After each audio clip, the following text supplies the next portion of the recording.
Merci, Monsieur le Président. Oui, alors, ces dernières années, effectivement, nous assistons en Corse à un développement commercial effréné, notamment en raison de l'implantation de centres commerciaux en périphérie des villes. Ce fait sociétal qui nous préoccupe impacte aujourd'hui fortement l'activité économique et sociale de nos centres-villes. L'exemple d'Ajaccio, qui a vu émerger 2 grands pôles commerciaux en tout juste 2 années, est emblématique. La baisse de fréquentation pour les commerçants du centre-ville est incontestable. Et le 4 février dernier, plus de 400 personnes défilaient sur le cours Napoléon à l'appel de la Fédération des associations des commerçants du centre-ville afin d'alerter les pouvoirs publics sur leur situation, mais également pour réclamer la création d'un nouveau parking. Alors bien évidemment, il ne s'agit pas de résumer l'ensemble des maux du centre-ville à la seule réalisation d'un parking. Néanmoins, ce besoin ne peut continuer d'être ignoré et y répondre participe déjà à un début de solution. En effet, il est également indispensable que les transports en commun soient développés. Mais aussi, il faut sensibiliser les populations sur des plans de mobilité mettant en avant des modes de déplacement durables.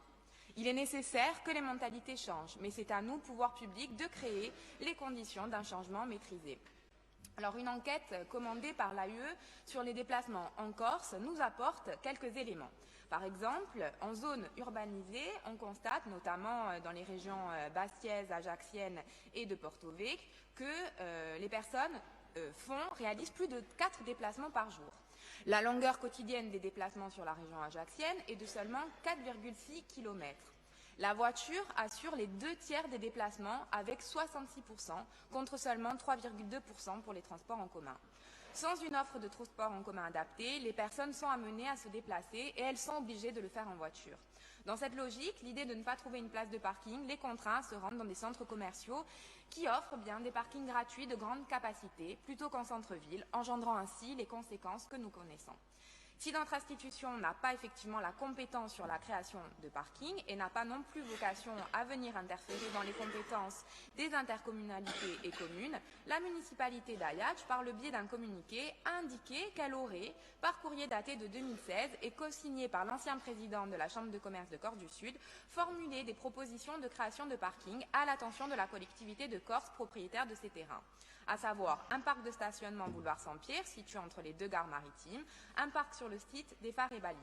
La mairie d'Ajaccio affirme que ce courrier serait resté sans réponse. Alors, même si un seul courrier a été adressé, pourriez-vous nous indiquer, Monsieur le Président, quelle suite lui a été donnée et la position de l'exécutif sur ce sujet, et pourriez-vous également nous informer des moyens mis en place par la collectivité pour définir des politiques de mobilité durable? Je vous remercie. Top départ, Jean Blancucci répond. Je partage tout à fait ce que vous venez de dire en introduction. Il y a effectivement un énorme problème concernant Ajaccio. Donc nous en sommes d'accord, mais si, bien entendu, je suis amené à développer, on va considérer que nous sommes de connivence, et donc je ne le ferai pas vu la situation électorale actuelle. Je vous remercie. Donc, aujourd'hui, la problématique d'Ajaccio, c'est la problématique aussi d'un certain nombre de villes. On le sait très bien. Alors, que faut-il faire? Du point de vue général, il faut à la fois, bien entendu, conforter la possibilité d'avoir des parkings en centre-ville pour les résidents, développer les transports en commun. Il y a cette idée sur Ajaccio de rendre les transports en commun gratuits. C'est une idée peut-être qu'il faut travailler. Et puis ensuite, bien entendu, il faut, qu'on le veuille ou non, essayer de travailler sur le ferroviaire puisqu'on a une gare qui arrive en centre-ville. Donc là, on est parfaitement d'accord. Pour ce qui concerne les projets de la collectivité territoriale, Sainte-Vanne qui est là pourra vous confirmer qu'il y a un véritable projet Mezzane Ajaccio. Je ne vais pas le développer, il sera à même au moment opportun de le faire.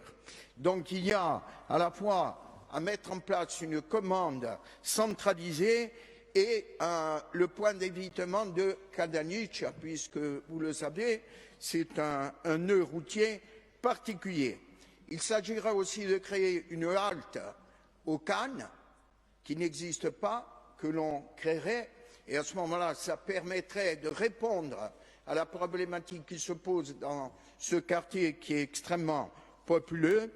Et puis, il faut dire aussi que le PADUC préconise un aménagement du fond de baie qui permettra, je pense, un accès plus rapide au centre-ville d'Ayache. Je dois rappeler que c'est un secteur d'enjeu régional défini dans le PADUC. Donc, de temps en temps, il faudrait peut-être le rappeler à ceux qui nous sollicitent.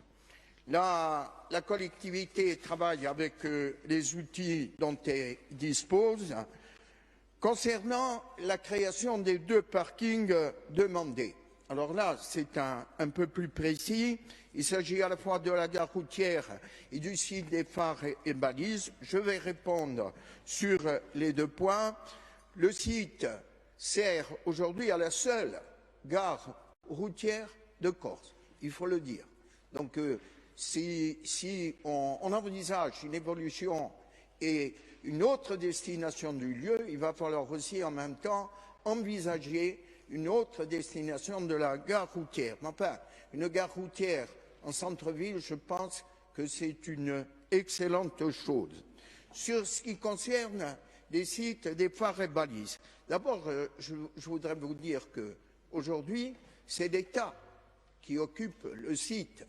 C'est l'État. Bon, donc tant que l'État occupe le site, il sera difficile, à moins que l'État n'envisage de redéployer ses services, une autre destination. Je vais en finir avec ce qui m'horripile un peu, cette histoire du courrier au maire d'Ajaccio.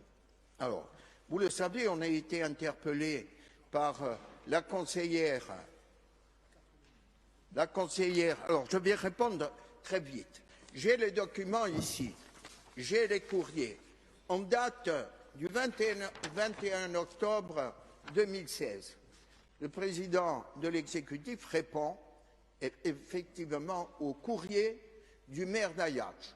Donc, prétendre qu'il n'y a pas eu de réponse, je pense que c'est un joli mensonge. Mais enfin, en période électorale, on pratique aussi le mensonge. Je vous remercie. Ce courrier est à disposition de quiconque.